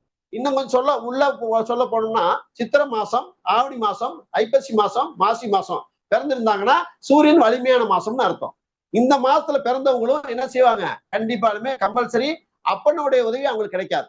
ஏன், அதாவது சிங்கத்துக்கிட்ட ஒரு பெரிய கெட்ட பழக்கம் இருக்கு. என்ன காரணம் அப்படின்னு கேட்டா, ஒரு குழந்தை ஈன்றுச்சுன்னா, ஆண் குழந்தையா இருந்துச்சுன்னா 5 வயசுக்கு மேல அடிச்சு வெளியே அனுப்பிச்சு விட்டுரும். சரிங்களா? நீ போய் சொந்த கால் நின்னுக்கோ அப்படிங்கிறத அனுப்பிச்சு விட்டுரும். அந்த விதிதான் சித்திரை மாசம், ஆவணி மாசம், ஐப்பசி மாசம், மாசி மாசம் பிறந்துட்டா அப்பனுக்கு ஆகாதுன்னு அர்த்தம். சரிங்களா? அப்ப அப்பனுக்கு ஆகாதுன்னா என்னது? அப்பனை கொலை செய்யறது இல்லை சரிங்களா? அவர் பிறந்ததுல இருந்து அப்பாவுடைய தொடர்பு வளரக்கூடாது, அவர் தன்னிச்சையா வளரணும்னு அர்த்தம் சரிங்களா? இல்லையா அப்பா என்ன செய்வாரு, அந்த குழந்தைங்க பிறந்ததுக்கு அப்புறம் வெளிநாடோ வெளியூரோ போயிருவாரு சரிங்களா? இல்லையா அப்பா அதிகாரத்துல இருந்தா பையன் அதிகாரத்துல இருக்க மாட்டான், பையன் அதிகாரத்துல இருந்தா அப்பா அதிகாரத்துல இருக்க முடியாது சரிங்களா? இந்த மாதிரி ஒரு கான்ட்ராஸ்ட் வந்துட்டே இருக்கும் சரிங்களா? அப்ப ஒரே வீட்டுல இருந்தாதான் அது மாதிரி நடக்காது. அப்ப என்ன செய்யணும்? அப்பா வேலையில இருக்காரு அப்படின்னா பையன் வெளியில போயிடணும். எங்க போய் படிக்கிறாரோ, எந்த இடத்துல வேலை பார்க்கிறாரோ அப்படியே அவரு உரிமையில வளர்ந்துட்டு போயிட்டாருன்னா அவர் பொழைச்சிக்கலாம், தப்பு இல்ல. ஒருவேளை அப்பா கிட்ட இருந்து பொழைக்கணும் அப்படின்னா அப்பா பேரை சொல்லிக்கிட்டே இருப்பாரே தவிர அவரு அப்பா தான் வளர்ச்சி அடைவாரு, இவரு ஜாதக வளர்ச்சி அடைய முடியாத சூழ்நிலை வந்துடும் அப்படின்னு சரிங்களா? பவகரணத்துல பிறந்தவங்க கண்டிப்பா 40 வயசுக்கு மேல 90% அவங்களுக்கு மருத்துவ செலவுனால ஒரு செலவு இருக்குன்னா இருக்கும் கண்டிப்பாலுமே. எக்காரணத்தை கொண்டும் ஏதோ ஒரு வகையில மாத்திரை மருந்து சாப்பிடுற மாதிரி ஒரு சூழ்நிலை உண்டு அப்படிங்க அர்த்தம் உண்டுங்க. அவங்க ஏன் அந்த மாத்திரை மருந்து சாப்பிடுவாங்க, அதை கடன் தகுதியை பெறுவாங்க அப்படின்னு விஷயம். இப்ப அதாவதுங்க நிறைய பேத்துக்கு பவகரணத்துல இருக்கவங்க வசதியா இருக்கிறவங்க இருக்காங்க, கடனாளி இருக்காங்க. ஆனா பிறக்கிற காலத்துல கண்டிப்பாலுமே ஒரு என்னது ஒரு எளிமையான குடும்பத்துலதான் பிறப்பாங்களே தவிர வசதியான குடும்பத்துல பிறந்து வளர்றதுக்கான வாய்ப்பு இல்லை. ஒருவேளை வசதியான குடும்பத்துல பிறந்திருக்காங்க, அப்பாவும் பவகரணம் மகனும் பவகரணம் அப்படின்னா அப்பா பிறக்கும் போது ஏழ்மையான குடும்பத்துல பிறந்திருப்பார் சரிங்களா? அவங்க வசதி பெருக்கினதுக்கு அப்புறம் அவரு அதே பவகரணத்துல அவர் பிறந்திருப்பார் சரிங்களா? இதுதான் வசதியை தவிர. ஆனா அந்த குடும்பம் ஆரம்ப கட்டம் எங்க இருந்து ஆரம்பிக்கும் அப்படின்னா ஏழ்மையான குடும்பத்தில் இருந்து பிறந்தவங்க அப்படிங்கிற டைட்டிலோட தான் ஆரம்பிக்கும் சரிங்களா? அந்த ஏழ்மைங்கிறது யாருக்கிட்ட இருக்கும் அப்படின்னா அந்த பவகரணத்துல பிறந்தவங்கள்ட்ட கண்டிப்பா இருக்கும். ஒண்ணு, நோயாளித்தன்மை கண்டிப்பா ஏற்படும் சரிங்களா? நோய் வந்துதான் இறப்பு வரும் கண்டிப்பாலுமே. பவகரணத்துல பிறந்தவங்க 90%க்கு நோய் வந்துதான் இறப்பு வரும் அப்படிங்கிறத நீங்க ஆணித்தரமா ஒரு விஷயத்த எதிர்பார்க்கணும் கண்டிப்பாலுமே. அதே மாதிரி அவங்கள என்னது துப்பாக்கியில சுடுறதோ, இப்ப எம்ஜிஆர் பவகரணத்துல தான் பிறந்தார். பட் அவர் என்ன செஞ்சாங்க, துப்பாக்கியில சுட்டாங்க, மறுபடியும் இறந்துட்டாரு. ரெக்கவரி ஆகி நோய் காரணமாக தாக்கிதான் என்ன செஞ்சாங்க, ஐயா இறந்தாங்க சரிங்களா? அப்போ பவகரணத்துல அவரு பவகரணத்துல பிறந்ததுக்கு உதாரணமா ஐயா என்ன செஞ்சாரு, சிங்கத்தவே வீட்டுல சின்ன குட்டியா வாங்கிட்டு வளர்த்து அது பெரிய அவருடைய கண்ட்ரோல்ல வச்சு வளர்த்து மக்கள் இடத்துல ஒரு பெரிய ஒரு அவரு பிறந்த இதுல நினைவு சின்னம் வச்சிருக்காங்க. அங்க போய் பார்த்தோம், சிங்கத்தை அப்படியே தத்ரூபமா வச்சிருக்காங்க சரிங்களா? அப்போ சிங்கத்துக்கு எவ்வளவு மதிப்பு கொடுத்திருக்காங்க அப்படின்னா அப்பவே கர்ணத்தை பார்த்து ஈக்கிருக்காங்க பாருங்க. உண்மையாலுமே சொல்றேன், சினிமா ஸ்டார்ல அதாவது மக்களா இணைஞ்சு பயணிக்கிறதுக்கு அவரு அறியாமலே அவருக்கு தோழர்கள் சொல்லி கொடுத்த ஒரு விஷயம் என்னன்னா, அவர் பிறந்த காரணம் பவகரணம், பவகரணத்துக்கு அதிபதி சிங்கம். சிறு வயசுல இருந்தே சிங்கத்தை வளர்க்கறதும் சிங்கத்துக்கான விஷயங்களை சேகை பண்றதும் சரிங்களா? அதுவே நினைச்சு ஒவ்வொரு விஷயமும் பதிவு பண்றதும் எல்லா விஷயமும் கரெக்டா பண்ணிருக்காங்க சரிங்களா? அப்ப அந்த கர்ணத்து மூலமே வாழ்ந்துருக்காங்க சரிங்களா? அதாவது ஒண்ணு சொல்றேங்க, உங்க கர்ணம் என்னன்னு கண்டுபிடிச்சிட்டு அந்த கர்ணத்துக்கான பிரார்த்தனையோ அந்த கர்ணத்தினுடைய பொருளையோ, அதாவது எந்த துரோகமும் அந்த கர்ணத்தினுடைய விலங்குக்கு செய்யாம இருந்தீங்கன்னா ரொம்ப பெரிய விஷயம் அப்படின்ட்டு அர்த்தம் உண்டு. துன்புறுத்தல் எதுவும் நடக்கக்கூடாது. நீங்க என்ன கருத்துல பிறந்திருக்கீங்களோ அந்த கருத்துடைய விலங்கு என்ன வருதோ அந்த விலங்கை துன்புறுத்தல் எதுவும் செய்யக்கூடாது சரிங்களா? துன்புறுத்தல் பண்ணீங்கன்னா கண்டிப்பாலுமே என்ன செய்ய முடியாது, கர்ணம் உங்களுக்கு சப்போர்ட் பண்ணாது அப்படிங்கிறத ஒரு விஷயத்த கொடுக்கும் அப்படின்ட்டு அர்த்தம் உண்டு சரிங்களா? அதாவது சாமி கண்டிப்பா எக்காரணத்தை கொண்டும் நீங்க செய்யற செயலுக்கெல்லாம் என்ன செய்யாது, எது செவி சாய்க்காது சரிங்களா? ஆனால் நீங்க நல்வழிப்படுத்தணும்னால் நீங்க பிறந்த கர்ணத்தை மதிக்க வேண்டும் அப்படிங்கறதுதான் விஷயமே சரிங்களா? அப்ப அந்த பிறந்த கர்ணத்தை நீங்க மதிச்சீங்கன்னா கண்டிப்பா உங்க வாழ்க்கை சிறப்பா இருக்கும் அப்படிங்கிறது ஒரு அர்த்தம். சரி, ரைட்டு. பவகரணத்துக்கு அதிபதி யார் அப்படின்னா சூரிய பகவானும் செவ்வாய் பகவானும். ரெண்டு அதிபதிகள் நாம தான் சொல்லிட்டு இருக்கிறோம். அதாவது 2 அதிபதி கண்டிப்பா உண்டு. ஏன்னா வராகிமர் காலத்திலேயே அதிபதியை கொடுத்தது சூரிய பகவான் சரிங்களா? இப்போ நாளளவுல மக்களுடைய விஷயத்துல சொன்னப்போ செவ்வாய் பகவானை மட்டும் தான் நம்ம சொல்லிட்டு வந்துட்டு இருக்கிறோம் சரிங்களா? அப்ப ஏன் சூரிய பகவான் வந்துச்சு செவ்வாய் பகவான் வந்துச்சு அப்படிங்கிறத நான் விளக்க சொல்றேன் உங்களுக்கு சரிங்களா? அதாவது சூரியன் அப்படிங்கிறப்ப சிவன் நம்ம சொல்றோம் சரியா? செவ்வாய் அப்படிங்கிறப்ப முருகன் சொல்றோம் சரிங்களா? அப்ப முருகன் லட்சுமி சிவன் அப்படின்ற விஷயத்த நம்ம எடுத்துக்கிறோம் சரிங்களா? இப்போ இந்த செவ்வாய்ங்கிறது எங்க இருக்கு அப்படின்னா மேச லக்கணத்துல ஆட்சியா இருக்கு சரிங்களா? செவ்வாய்ங்கிற கிரகம் ஆட்சியா இருக்கு. அப்போ செவ்வாய் உச்சம் பெற வீடு எது அப்படின்னு பாத்தீங்கன்னா மகரத்துல உச்சம் ஆகுறாரு. செவ்வாய் உச்சம் ஆகுறது மகரத்துல உச்சம் ஆகுறாரு. சூரியன் உச்சம் ஆகுறது எங்க அப்படின்னா செவ்வாய் வீட்டுல உச்சம் ஆகுறாரு, மேசத்துல உச்சம் ஆகுறாரு சரிங்களா? ஒவ்வொரு கிரக உச்சமானதையும் எடுத்து பாத்தீங்கன்னா கரணத்தின் அதிபதிகள் தத்துருவமா தெரியும் உங்களுக்கு, சரிங்களா? அப்ப சூரியன் உச்சமாவது எங்க அப்படின்னா மேசத்துல. மேசத்துல என்ன நட்சத்திரத்துல உச்சமாவறார் அப்படின்னு பாக்குறப்ப அஸ்வினி நட்சத்திரத்துல உச்சமாவறார், சரிங்களா? அதே செவ்வாய் உச்சமாவது எங்க அப்படின்னு கேட்டீங்கன்னா மகரத்துல, அதனுடைய சொந்த நட்சத்திரத்துல உச்சமாகுது. சொந்த நட்சத்திரத்துல உச்சமாகிற ஒரே கிரகம் எதுனா செவ்வாய் மட்டும்தான், சரிங்களா? அப்ப செவ்வாய் மகரத்துல உச்சமாகுது. அப்ப அந்த செவ்வாய் மகரத்துல உச்சமாகறப்போ அவிட்டத்துல உச்சமாக சொல்லிட்டோம், சரிங்களா? சரி, இப்ப சிவனுக்கு, அதாவது சிவன் கோயிலுடைய கும்பாபிஷேகத்துக்கு கண்டிப்பாலுமே பவகரணம் முக்கிய காரணமா விளங்குது அப்படின்னு சொல்றாங்க, சரிங்களா? இப்ப தஞ்சாவூர்ல இருக்கிற தஞ்சை பெரிய கோயில ராஜராஜ சோழனால் கட்டப்பட்டது, ஆனால் பவகரணத்தில் கட்டப்பட்டது அப்படிங்கிறத அங்க கல்வெட்டுல எழுதியிருக்காங்க, எடுத்து பாருங்க. அந்த பவகரணத்தில் இப்பதான் கும்பாபிஷேகம் செய்யப்பட்டது, பவகரணத்தின் இன்னைக்குதான் உருவாக்கப்பட்டது, சரிங்களா? அதாவது ராஜராஜ சோழன் பிறந்த காரணமும் பவகரணம் தான், சரிங்களா? இது பவகரணத்தினுடைய அடையாளத்துலதான் அது உருவாக்கப்பட்டது அப்படிங்கிறதுக்கு முழு அடையாளம் உண்டு. அதனால சிவன் கோயிலுடைய கும்பாபிஷேகம் எந்த இடத்துல நடக்கும் அப்படின்னா பவகரணத்துல நடக்கும் அப்படிங்கிறத ஆணித்தரமான உண்மை, சரிங்களா? ஏதாவது எதர்ச்சியா செய்யறாங்க. நான் 2-3 எதர்ச்சியான ஒரு கும்பாபிஷேகத்தை போய் பார்த்தேன். ஆனா பட் அது சிவன் கோயிலுடைய கும்பாபிஷேகம். ஆனா பாக்குறப்ப பாத்தீங்கன்னா பவகரணத்துக்கு பிறகு கரெக்டா நடக்குது. ஆனா அவங்க பிளான் பண்ணி நடத்துறாங்களா? இல்லை. அது பிரபஞ்சமே அது கொடுத்துருது, அந்த இடத்துல அதுல பண்றதுக்கான வாய்ப்பை கொடுத்துருது அப்படிக்கு அர்த்தம் உண்டுங்க, சரிங்களா? அப்போ செவ்வாய் அந்த சூரியனும் அங்க செயல்படுது. ஏன், என்ன காரணத்தினால பவகரணத்தினால நடத்துறாங்க அப்படின்னு கேட்டீங்கன்னா சிவன், அப்படி சூரியன்னா சிவன் அர்த்தம், சூரியன்னா சிவன் அர்த்தம். அப்ப சிவன் கோயில்ல கும்பாபிஷேகம் பண்றதுக்காக பவகரணத்தை பயன்படுத்துறான்னு சொல்லுமா? ஏன் பவகரணத்தை பயன்படுத்துறாங்க அப்படிங்கிறதுக்கு விளக்கம் தான் இந்த இடத்துல நம்ம கொடுக்குறோம். அப்ப சூரியன் எந்த நட்சத்திரம் நிக்குது? அஸ்வினி நட்சத்திரத்துல உச்சமாவதுன்னு நான் சொன்னோம். அஸ்வினிங்கிறது என்னது? ஒரு பாம்பு, சரிங்களா? அப்ப சிவனுடைய கழுத்துல பாம்பு இருக்கா இல்லையா? இருக்கு, சரிங்களா? அப்ப பாம்பு அடையாளம் இங்க இருக்கு. அப்ப சூரியன் அதிபதியா கொடுத்தது உண்மைதானே, சரிங்களா? Right, okay. செவ்வாயை ஏன் அதிபதியா கொடுத்தாங்க அப்படின்னு கேட்டீங்கன்னா செவ்வாய் என்ன செய்யுது அப்படின்னு பாத்தீங்கன்னா அவிட்டத்துல உச்சமாகுது. அவிட்டத்தினுடைய பவர் பொருள் என்ன அப்படின்னு கேட்டா உடுக்கை, சரிங்களா? அப்ப அங்க பாருங்க, சிவன்கிட்ட உடுக்கையும் இருக்கும் பாம்பும் இருக்கும், உடுக்கையும் இருக்கும் பாம்பும் இருக்கும். அப்ப அந்த 2 பொருளும் என்ன செய்யுது அங்க பிரமாண்டமா இருக்கும். அது யார்கிட்ட? சிவன்கிட்ட இருக்கு. அப்ப சிவன் கோயிலுடைய கும்பாபிஷேகம் பவகரணத்துல செய்யறதுக்கான உத்தரவாதம் இருக்குமா இருக்காதா? கம்பல்சரி பவகரணத்துக்கும் எதுக்கும் தொடர்பு உண்டுங்க, சிவன் கோயிலுக்கும் பவகரணத்துக்கும் தொடர்பு உண்டு அப்படிங்கிறத ஆணித்தரமா இங்க பதிவு பண்ணலாம், சரிங்களா? ஒண்ணு. அடுத்தது இப்ப முருகன் கோயிலுடைய கும்பாபிஷேகம் எந்த கரணத்துல நடக்கும் அப்படிங்கிற கேட்டீங்கன்னா கரசை கரணத்தப்ப நடக்குது. எந்த காரணத்தப்ப? கரசை காரணத்தப்ப முருகன் கோயிலுடைய கும்பாபிஷேகம் நடக்குது. ஏன் கரசை காரணத்துக்கும் முருகன் கோயிலுக்கு என்ன தொடர்பு அப்படின்னா அதுக்கு கரசை காரணத்துக்கு அதிபதி யார் அப்படின்னு கேட்டீங்கன்னா சந்திரனும், சந்திர பகவான் அப்படிங்கிற ஒண்ணு, இன்னொன்னு குரு பகவான் அப்படிங்கிற 2 கிரகம் தான் அதிபதியா வருது, சரிங்களா? உங்களுக்கு தெரிஞ்ச அதிபதி சந்திர பகவான், சரிங்களா? அப்ப சந்திரனா யாரு அப்படிங்கிறது தெரியும், சரிங்களா? அப்ப சந்திரனா ஒரு நீர் கிரகம், சந்திரனா தாய் கிரகம், ஆட்சி கிரகம் அப்படிங்கிறது விஷயம். அப்ப சந்திரனை ஆட்சி பெறது எங்க அப்படின்னா கடகராசியில ஆட்சி பெறுது, ஓகே. அதே குரு உச்சமாவது எங்க? அதே கடகராசியில உச்சமாவது குரு. எந்த நட்சத்திரத்துல உச்சமாவது அப்படின்னா பூச நட்சத்திரத்துல உச்சமாவதுங்க, சரியா? பூசத்துக்கும் அதே மாதிரி சந்திரன் உச்சமாவது எங்க அப்படின்னு கேட்டா ரிஷபத்துல உச்சமாவது. எதுல உச்சமாவது? கிருத்தியில உச்சமாவதுங்க, சரியா? இந்த கிருத்திகை நட்சத்திரமும் அந்த பூச நட்சத்திரமும் யாருக்கு உகந்த நட்சத்திரம் அப்படின்னு பாத்தீங்கன்னா இந்த நாள்ல முருகனுக்கு விசேஷ நாள் படைக்கிற பவர் உண்மையா நடக்கும். எப்படி? அதாவது கிருத்திகை இன்னைக்கு முருகனுக்கு ஒரு விழா நடத்துறாங்களா இல்லையா, சரியா? ஒரு சிறப்பு செய்யறாங்களா இல்லையா? அப்போ அந்த கிருத்திகை நட்சத்திரத்துக்கும் முருகனுக்கும் தொடர்பு இருக்கா இல்லையா? Right, okay.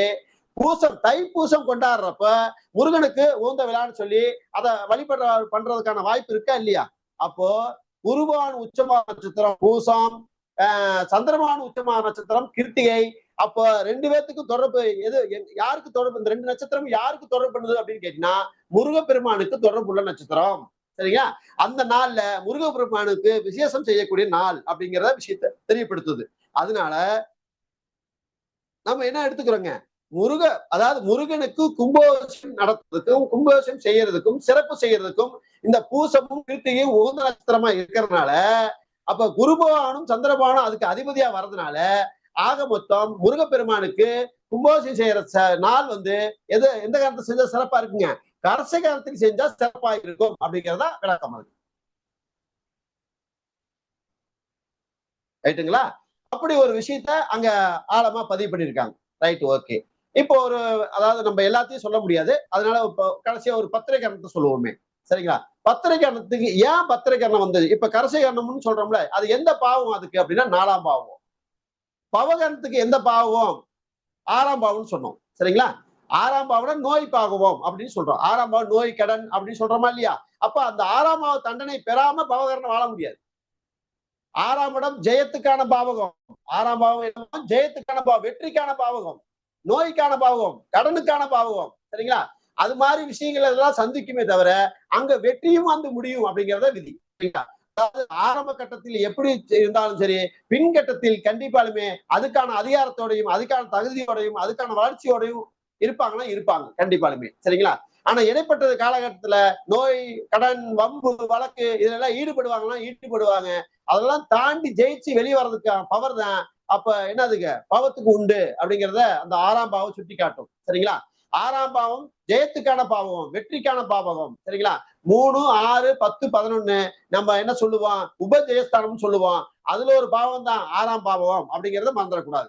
அதனாலதான் அந்த வெற்றிக்கான பாவகம், தலைமை கணத்துக்கான பாவகம், தலைமை பொறுப்புக்கான பாவகம், புது நிகழ்ச்சி செய்யறதுக்கான பாவகம், சரிங்களா? வீடு கட்டுறதுக்கு கிரகப்பிரவேசம் செய்யணும்னா பவகரணத்தை செஞ்சீங்கன்னா ரொம்ப சிறப்பா இருக்கும் கண்டிப்பாலுமே, சரிங்களா? அந்த பவகரணத்தை என்ன ஒரு புதுமை காரியம் செய்யறதுக்கு பயன்படுத்துங்க, சரியா?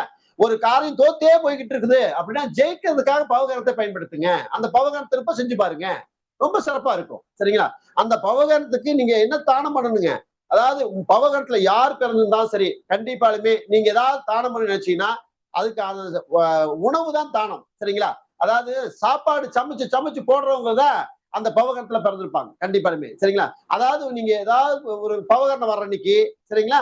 பவகரணம் வர்ற அன்னைக்கு இல்ல அமாவாசை வர்றப்போ, சரிங்களா? இந்த டயத்துல கண்டிப்பாலுமே என்ன செய்யணும் நீங்க? அதாவது செவ்வாய் திசை நடக்கிறப்போ, செவ்வாய் யோகியா வர்றப்போ, இல்ல செவ்வாய்க்கிழமை, இது எல்லாமே இந்த செவ்வாய் நட்சத்திரம் வர்றப்போ, இது மாதிரி டயத்துல நீங்க ஒரு சாப்பாடு ஒரு தண்ணி பாட்டில் வாங்கி யாருக்கா தானம் பண்ணி பாருங்க. அந்த கர்ணம் அட்டகாசமா இயங்கும் அப்படிங்க அர்த்தம் உண்டுங்க. ஏன்னா அந்த உணவு அதுக்கான உணவு என்ன அப்படின்னா சாப்பாடு தான் உணவு, சரிங்களா?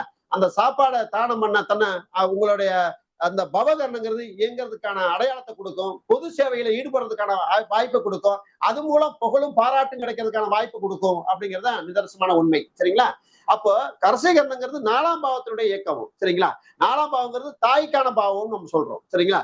அப்போ கரசைகரணங்கிறது நம்ம 4ஆம் பாவமா இருக்கிறதுனால வண்டி வாகனம் சொத்து சுகம் மற்ற விஷயங்கள் அனைத்துமே 4ஆம் பாவத்துக்குள்ள தான் நம்ம வச்சிருக்கிறோம்.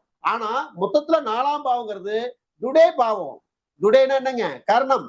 அப்ப இந்த இடத்துல டுடே அப்படின்னா இன்றுன்னு அர்த்தம், சரிங்களா?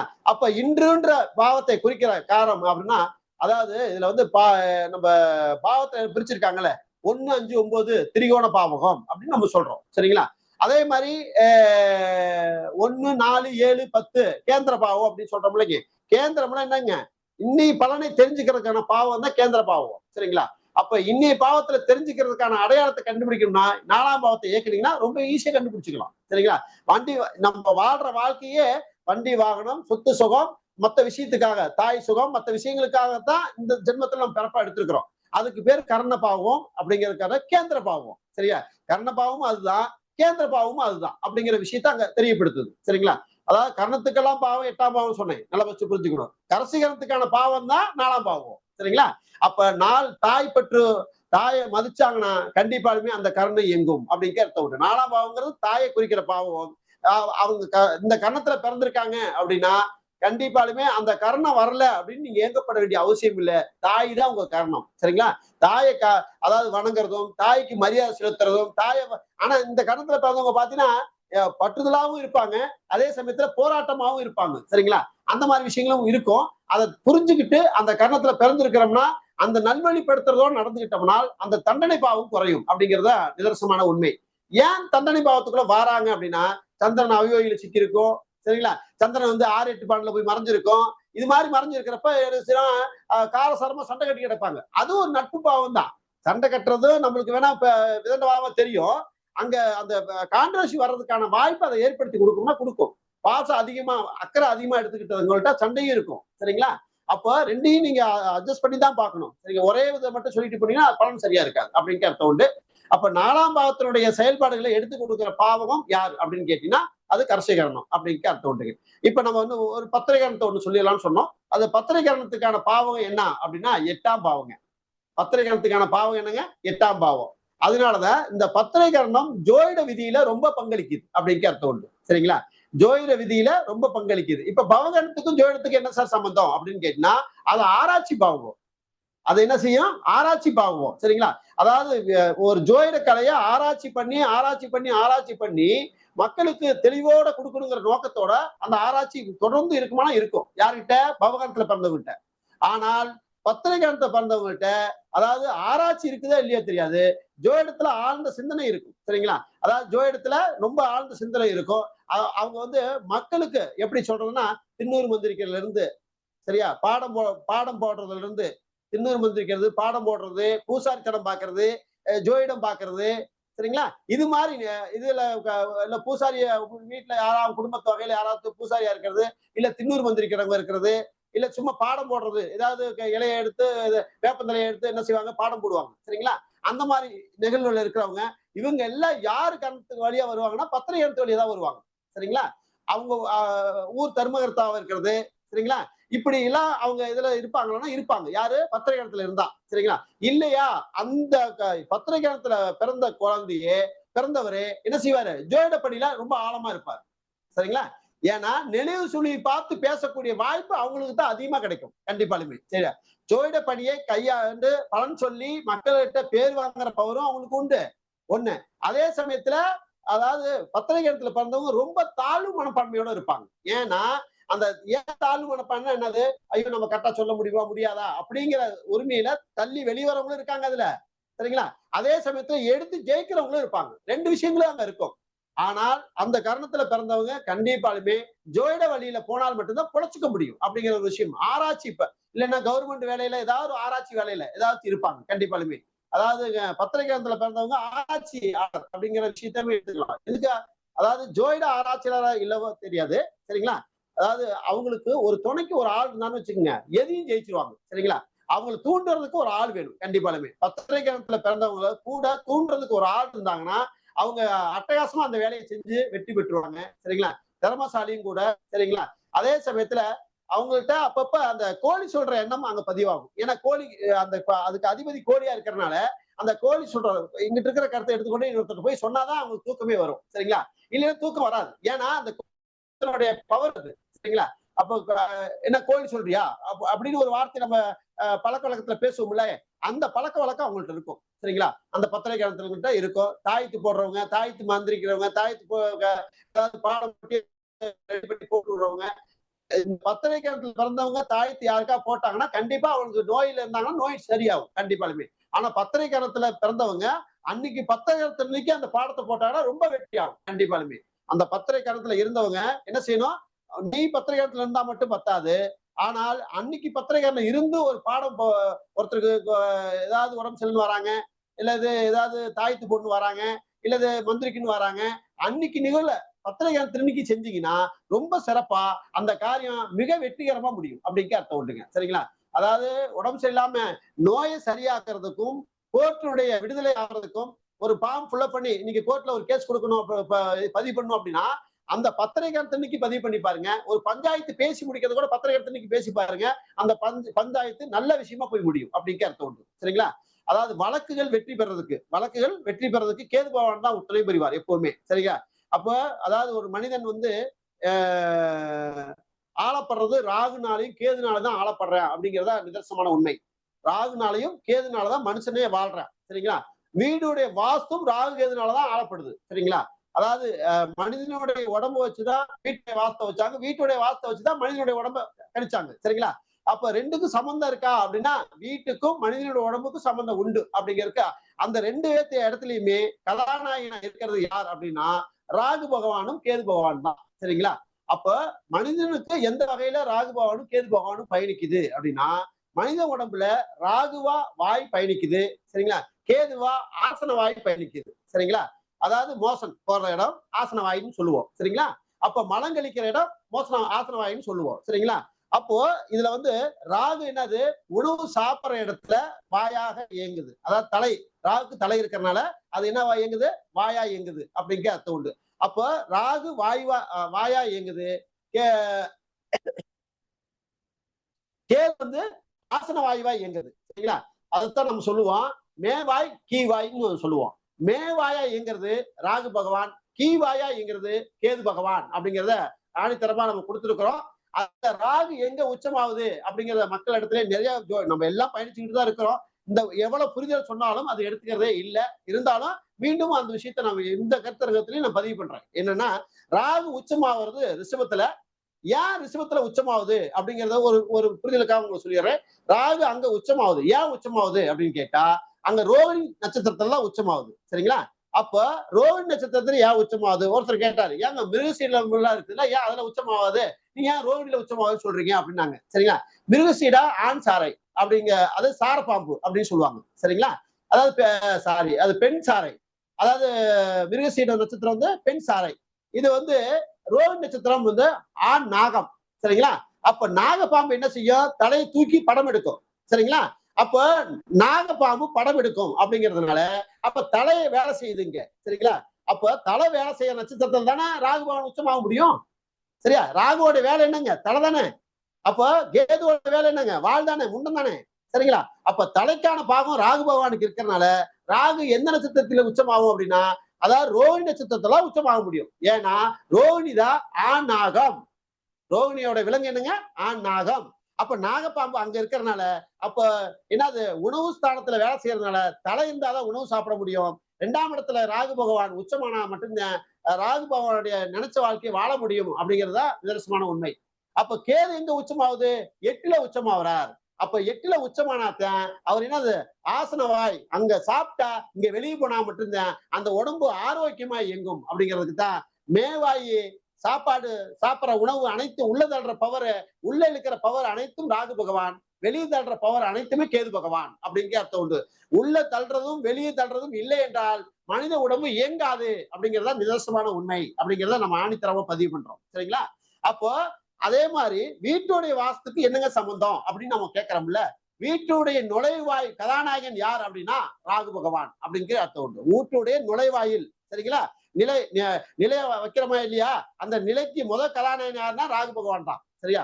வீட்டுடைய நுழைவாயில் ராகு பகவான், வீட்டுடைய பின்வாயில் கேது பகவான் அப்படிங்கிற அர்த்தம் உண்டு. அப்பெல்லாம் வாஸ்துப்படி பாத்தீங்கன்னா முன்னாடி வாசப்படி வச்சிருக்காங்க, நேர் எடுத்து பின்னாடி என்ன செய்வாங்க, ஒரு வாசப்படி வச்சிருப்பாங்க, சரிங்களா? அப்போ அது வழியா வந்துட்டு இது வழியா போகணுங்கிறத சிம்பாலிட்டியா புரியறதுக்கு தான் வச்சிருக்காங்க அதெல்லாம், சரிங்களா? அப்ப கேதுங்கிறது வெளியே போறது, ராகுங்கிறது உள்ள வர்றது, சரிங்களா?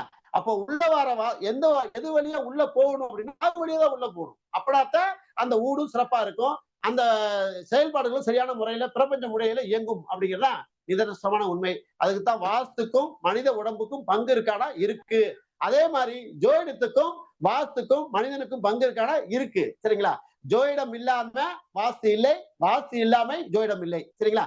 அதே மாதிரி மனிதனுடைய உடம்பும் அதை வச்சுதான் எல்லா வகையிலும் இயங்குது அப்படிங்கிறதா நிதர்சனமான உண்மை, ரைட்? ஓகே. நம்ம ஏன் அதாவது பத்திரை கணத்துல 2 அதிபதிகள் கொடுத்தாங்க அப்படிங்கிற விளக்கத்தை நம்ம சொல்லி முடிப்போம். அதாவது சனி பகவான் கேது பகவான் அப்படிங்கிற 2 பவர் இருக்காங்க, அதுக்கு அதிபதியா சனி பகவான் கேது பகவான் இருக்காங்க. கேது பகவான் மட்டும் தான் எல்லாத்துக்குமே தெரியும், சனி பகவான் ஒருத்தர் இருக்காரு உள்ள, சரிங்களா? Right, okay. அப்போ இதுல 2 அதிபதிகளான விளக்கம், இப்போ ஒவ்வொன்றுக்கு 2 அதிபதிகள் சொன்னேன், அந்த 2 அதிபதிகளுக்கான விளக்கத்தையும் சொன்னேன், ஏன் கொடுத்துருக்காங்க அப்படிங்கிறத சொன்னேன். தன்மையை சொல்லலைன்னா நேரம் இல்லைங்கிறதால அப்படியே விளக்கத்தை மட்டும் சொல்லிட்டு வரேன். ஓகே. இப்ப இதுலக்கான சனி பகவான் ஏன் கொடுத்துருக்காங்க அப்படின்னு கேட்டீங்கன்னா, அதாவது 8ஆம் பாவத்துக்கு அதிபதி யாருன்னா சனி பகவான், சரியா? 8ஆம் பாவத்துக்கு அதிபதி யாருங்க, சனி பகவான், சரிங்களா? அப்போ சனி அங்க சம்பந்தப்படுது. அந்த 8ல வந்து உச்சமாகிற கிரகம் எது அப்படின்னு கேட்டீங்கன்னா அதாவது கேது பகவான், சரிங்களா? அப்ப 8ல உச்சமாகிற கிரகம் கேது பகவான். அப்போ கேது அந்த இடத்துல உச்சமாகுது. அப்போ கேது பகவானும் பயணிக்குது, சனி பகவானும் பயணிக்கிறார். அந்த சீவ சமாதி அப்படிங்கிற அடிப்படையில அதனாலதான் மந்திரம் தந்திரம் இதுல பயணிக்க முடியுமா அப்படின்னா, பத்திரை கிணத்துல பிறந்தவங்க மந்திரத்திலையும் பயன்படுவாங்க, தந்திரத்திலையும் பயன்படுவாங்க, அதாவது ஜோதிடத்திலையும் பயன்படுவாங்க, பலன் சொல்றதுலையும் பயன்படுவாங்க. இது மாதிரி விஷயங்கள், அதாவது ஒரு வேலையை ஃபர்ஸ்ட் ஆரம்பிக்கிற வரைக்கும் சோம்பேறியா இருப்பாங்க. சரிங்களா? அதே மாதிரி ஆரம்பிச்சுட்டாங்கன்னா, ஆராய்ச்சி பண்ண ஆரம்பிச்சாங்கன்னா நிறைய விஷயம் பொக்கிஷத்தை எடுக்கக்கூடிய பவர் அவங்கள்ட்ட கிடைக்கும். சரிங்களா? அது பத்திரை கிணத்துல பிறந்தவங்கள்ட்ட கிடைக்கும். எல்லா ஜாதகர்கிட்டையும் பொய்யும் இருக்கும், சந்தோஷமும் இருக்கும், நல்லது இருக்கும். சரிங்களா? ஆனால் இவங்கள்ட்ட வந்து மாந்திரிகன், தாந்திரிகன், ஜோயிடம், பூசாரி, மந்திரிக்கிறது, பாடம் போடுறது, இது மாதிரி விஷயங்கள் அதிகமா இருக்குமா அப்படின்னா, இந்த குடும்பத்துல யாரா ஒருத்தர் அதுக்குள்ள வந்துருவாங்க, இல்லைன்னா அந்த ஜாதகரே வந்துருவாங்க. இதான் விளக்கம் அதுக்கு. சரிங்களா? அப்படிங்கிற ஒரு விஷயத்த அங்க டாக்டர்களும் அங்கதான் வராங்க. சரிங்களா? அதாவது நர்சிங் படிக்கிறவங்களும் அதுலதான் பக்கத்துல வராங்க. சரிங்களா? நர்சிங் படிக்கிறவங்க யாராவது ஒருத்தர் அவங்க குழந்தைங்க ஏதாவது 2-3 குழந்தைங்க பிறந்திருக்காங்க, இவர் பத்திரிகை இருக்காரு அப்படின்னா, இவர் எந்த பத்திரிகை இயக்கம் தெரியலன்னா அந்த வீட்டுல ஒரு குழந்தை என்ன செஞ்சிடும், நர்சிங் படிக்கும், இல்லைன்னா டாக்டரா இருப்பாங்க. சரிங்களா? டாக்டர் ஏன் வராங்கன்னா, டாக்டருக்கு கதாநாயகன் கேது பகவான் தான். சரிங்களா? அதான் அஸ்வினி தான் மருத்துவத்தினுடைய நட்சத்திரத்துல மருத்துவ நட்சத்திரம்னு சொல்லுவாங்க. அஸ்வினி நட்சத்திரத்தை அதுக்கான கோயிலே ஒண்ணு பிரம்மாண்டமா இதுல திருத்துறைப்பூண்டியில வந்து மருந்தீஸ்வரன் சொல்லி ஒரு கோயில் இருக்குங்க. அஸ்வினி நட்சத்திரத்துல பிறந்தவங்க அனைவருமே அந்த இடத்துக்கு போயிட்டு வந்தா ரொம்ப சிறப்பா, அதாவது நோயினால வருத்தப்பட்டவங்க அந்த இடத்துக்கு போயிட்டு வந்தீங்கன்னா நோயில இருந்து விலகிறதுக்கான வாய்ப்பு பிரமாதமா உண்டு. எங்க, அதாவது மருந்தீஸ்வரர் திருத்துறைப்பூண்டி. சரிங்களா? அங்கதான் இப்ப ஒரு போன மாசத்துல வந்து ஒரு சிறப்பான கருத்தரங்கம் ராதாகிருஷ்ண ஐயா அவங்க தலைமையில ரொம்ப அற்புதமா அகத்திய ஜோதிட வித்யாலய அறக்கட்டளை சார்பாக மிகப்பெரிய பிரம்மாண்டமா 130 பேர் பக்கமா வந்திருந்தாங்க. ரொம்ப பிரம்மாண்டமா நடத்தினாங்க, கருத்தரங்கத்தை செஞ்சு கொடுத்தாங்க. ரொம்ப எங்க டீமுக்கு ரொம்ப சப்போர்ட் பண்ணாங்க. ஐயாவுக்கு இந்த நேரத்துல ஒரு நன்றியை தெரிவிச்சுக்கிறோம். அதே மாதிரி இந்த ஜோதிட கருத்தரங்கத்தை நம்மளுக்கு, அதாவது ஆன்லைன் வாயிலாக, அதாவது மேடம் சரி, கனகாம்பாள் மேடம் சரி, இது ப்ரோக்ராம் செட் பண்ணி நம்மளுக்காக அது கொடுத்துருக்காங்க. இதை நம்ம ரொம்ப ஆழமா எடுத்துட்டு போகணுங்கிற ஆசை எனக்கு ரொம்ப அது உண்டு. ஆனா பட் இன்னைக்கு பதட்டமான சூழல் இருக்கனால எதை சொல்றோம் எதை செய்யறதுன்னு தெரியல. ஏதோ ஒரு வகையில இன்னைக்கு பயணிக்கணும். சரியா? முதல் முறையா நம்ம ப்ரோக்ராம் வந்திருக்கிறோம் அப்படிங்கிற அடிப்படையில தான் நம்ம கொடுத்துட்டு இருக்கிறோம். ஏதாவது தவறுகளா இருந்தாவோ இல்ல சொல்றதை திரும்ப திரும்ப சொல்லி இருந்தாலோ அதுக்கெல்லாம் மன்னிப்பு வாங்கிக்கிறேன். நான் கண்டிப்பாலுமே அடுத்த முறை ஒரு வாய்ப்பு கிடைச்சா நிச்சயமாலுமே கரணத்துக்கான முழு விளக்கத்தையும் உங்களுக்கு கொடுக்கறதுக்கு நம்ம கடவுப்பட்டிருக்கிறோம். கண்டிப்பா தருவோம். சரிங்களா? அதாவது இப்ப நம்ம என்னை பொறுத்தளவுக்கு யாருமே இல்லாத இடத்துல பேசுற வாய்ப்பு எனக்கு கிடைக்காதுங்க. நம்ம ஒரு கூட்டத்தோட இருந்து பேசி பேசி பழகினால, அதாவது 100 பிள்ளைகளை வச்சு பாடம் சொல்லி கொடுத்ததுனால புரியுதான்னு கேட்டு சொன்னா மட்டும்தான் எனக்கு அது விளக்கம் சொல்றதுக்கும் ஒரு பேசுறதுக்கும் ஒரு புரிதல் கிடைக்கும். ஆனா இது மாதிரி ஆன்லைன் விஷயமாக ஒரு 2-3 முறை தான் நான் பேசியிருக்கிறேன். நாங்களே அதை செட் பண்ணி ட்ரைனிங் எடுக்கிறதுக்காக ஒரு கேள்வி ஒரு பதில் ப்ரோக்ராம் செட் பண்ணி நடத்திட்டு இருக்கிறோம். ஆனா பட் அதுலயே எங்களால பேச முடியல. சரிங்களா? ஆனா அதுல கூட கேட்கறாங்க, நம்ம பேசுறோம், அதுல ஒரு சுவாசம் இருக்கு. இதுல வந்து நம்ம கண்ணை கட்டி காட்டுல விட்ட மாதிரி நம்ம வாட்டில் பேசிட்டே இருக்கிற மாதிரி இருக்குது.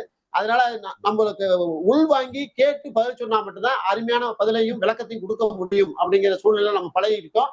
அது மாதிரிதான் செஞ்சுட்டும் இருக்கோம். சரிங்களா? அன்னைக்கு முதல் முறையாக அதாவது ஏதோ ஒரு அமைப்புல இப்ப அவங்க மேடம் அழைச்சதுனால சரி ரைட் நம்மளும் இதுலயும் பயணிச்சு பார்ப்போமே, எப்பதான் இதெல்லாம் கத்துக்கிறது அப்படிங்கிற அடிப்படையில தான் நம்ம ஜாயின் ஆனோம். இன்னைக்கு முதல் முறையா அந்த வாய்ப்பு எனக்கு கொடுத்துருக்காங்க. மேடம் அவங்களுக்கு, அதாவது கனகம்மா மேடம் அவங்களுக்கும் நம்ம நன்றி கலந்த வணக்கத்தை தெரிவிச்சுக்கிறோம். சரிங்களா? அதாவது கர்ணத்தின விஷயங்கள் கொடுத்துருக்கிறேன். பட் இதுக்கு மேல உங்களுக்கு வேணும்னா கண்டிப்பா கேட்கலாம். சரிங்களா? இது இப்ப இதுக்கு மேல கேள்விக்கான பதிலுக்கு கொடுத்தலாம் மேடம். ஐயா ஒரு நன்றி உரையை முடிச்சுட்டு நம்ம கேள்விக்கான பதில் நேரத்தை ஆரம்பிச்சுக்கலாம் மேடம்.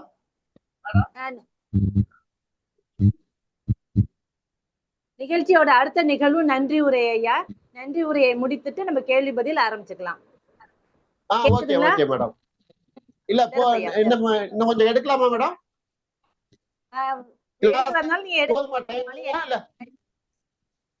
ஐயா பார்ட் 2 போட்டுக்கலாம். பார்ட் 2 போட்டு ஐயா நிறைய சரக்கு வச்சிருப்பாரு. பார்ட் 2 போட்டுக்கோ.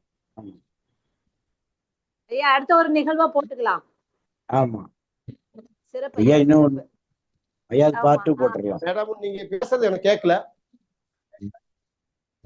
ஐயா இன்னொரு பார்ட் 2 கொடுத்துக்கலாம் ஐயா. உங்களுக்கு கேக்குதா? சொல்லுங்க ஐயா. இல்ல பார்ட் 2 கொடுத்துடலாம். இன்னொரு வகுப்பு உங்களுக்கு கொடுத்துக்கலாம். ஓகே ஓகே ரொம்ப சந்தோஷம். ஆமா ஆமா. கூடிய விரைவில் வந்து இன்னொரு வகுப்பு வந்து உங்களுக்கு அரேஞ்ச் பண்ணி கொடுத்துறோம். அந்த இதுல வந்து நீங்க முடிஞ்ச அளவுக்கு அப்பயும் கூட உங்களால நீங்க முடிக்க மாட்டீங்கன்னு தான் நினைக்கிறோம். அப்ப இன்னொரு பகுதியாகவும் போட்டு ஒரு போட்டு நம்ம வந்து இதை எடுத்துடலாம். ஏன்னா இப்போ வந்து 11 கரணம் இருக்குது அப்படிங்கிற நிலையில வந்து நீங்க 3 தான் கொஞ்சம் எடுத்திருக்கீங்க. சோ மீதி அப்படிங்கிறது அடுத்த தொடர்ந்து மாதம் மாதம் இந்த நிகழ்வுல வந்து ஒரு டேட் உங்களுக்கு பிக்ஸ் பண்ணிட்டு அந்த இதுல வந்து நீங்க இந்த எடுத்திருக்கக்கூடிய வகுப்பை அப்படியே கண்டினியூ பண்ற மாதிரி கொண்டு போகலாம். அவசரம் இல்லாம பொறுமையாவே நம்ம வந்து சொல்ற மாதிரி செஞ்சுக்கலாங்க ஐயா. ஓகேங்களா? அப்ப நன்றி உரை வந்து நமது ஆலோசனை குழுவுடைய தலைவர் திருப்பூர் மாவட்டத்தினுடைய தண்டபாணி சார் அவர்களை வந்து நன்றியுரை வழங்குமாறு அன்புடன் கேட்டுக்கொள்கின்றேன். போன் நம்பர் கொஞ்சம். வணக்கம், அனைவருக்கும் நமஸ்காரம். அடிகேன் திருப்பூர் தண்டபாணி. தேசிய மகளிர் ஜோதிட கூட்டமைப்பு நட்சத்திர சுடமணி நிகழ்ச்சியில் இன்று 96வது நாள். அதாவது 96ல் 9 என்பது நவகிரகம். அதே ரவிஸ் ஜெயக்குமார் என்பதற்கு 9 எடுத்துக்கொண்டது. மேலும் 96ல் 6 என்பது இன்றைய தேதி 6. மேலும் 6 என்பது சுக்கிரன். இக்கூட்டமைப்பு சுக்கிரனுடைய கூட்டமைப்பு. மேலும் இன்றைய மொத்தம் வருகை 51. இதை கூட்டினாலும் 6 வருகிறது. அதே போல் இன்று தேதி 6/4/2026 கூட்டினால் 2. 2 என்பது சந்திரன். இன்று திங்கட்கிழமை. ஐயா இருக்கும் இடம் பேக்ரவுண்டு வெள்ளை நிறம்.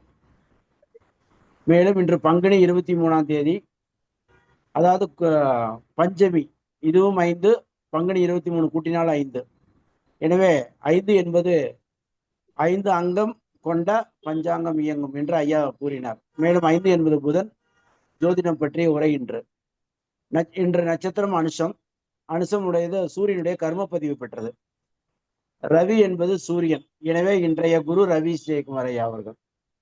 மேலும் இன்று வியாதி பாதம் நாமயோகம். இதனுடைய யோகி ராகு. ராகு என்றாலே பிரம்மாண்டம். எனவே ஐயா அவர்கள் பிரம்மாண்டமான ஆன்லைன் அஸ்ட்ரோ டிவி சார்ந்தவர். மேலும் இன்று சந்திராஷ்டமம் அஸ்வினி. அஸ்வினி என்பது கேது சாரம். கேது என்றால் தடை. எனவே ஜூம் மீட்டிங் ஆரம்பிக்க தடை ஏற்பட்டு விட்டது ஆரம்பத்தில். மேலும் கரணத்திற்கு கொடுக்கப்பட்ட பாவம் 8. 8 என்றால் சனி. சனி என்றால் தாமதம். எனவே தாமதமாகிவிட்டது. மேலும் இன்று கௌளவ கரணம். கௌ என்றால் ஆங்கிலத்தில் பசு. பசு பால் கொடுக்கும் தன் கன்றுக்கு வயிறு நிறைய. அதுபோல் ஐயா சிறப்பாக கரணம் பற்றி நிறைய எடுத்து கொடுத்தார். மேலும் கௌ என்றால் பசு. எனவேதான் பசுபதி ஈஸ்வரர் கோயில் இருக்கும் கரூர் மாநகரில் உள்ள ஐயா இன்று வகுப்பு அள்ளி கொடுத்துள்ளார். மேலும் ஐயாவுக்கு கூட்டமைப்பு சார்பாக நன்றியை தெரிவித்துக் கொள்கிறது. மேலும் இதுவரை பொறுமையாக செவிசாய்த்து கேட்டுக்கொண்டிருந்த அனைத்து குருமார் மற்றும் அனைத்து ஜோதிட அனைவருக்கும் கோடான கோடி நன்றி. மேலும் இந்நிகழ்ச்சியை ஏற்பாடு செய்து கொடுத்த கூட்டமைப்பு தலைவர் ஜோதிட திலகம் MD கனகாம்பாள் மற்றும் நிகழ்ச்சியை ஒருங்கிணைப்பாளர் அனைவருக்கும் கோடான கோடி நன்றி. மேலும் இன்றைய நாள் இனிய நாளாக அமையட்டும். வாழ்க ஜோதிடம், வளர்க ஜோதிடங்களை. வந்தே மாதரம். எல்லோருக்கும் எல்லாம் கிடைக்கட்டும், எல்லாம் நிறைவாகட்டும். வாழ்வது ஒரு முறை, வாழ்த்தட்டும் தலைமுறை. ஜெய்ஹிந்த். நன்றி, வணக்கம்.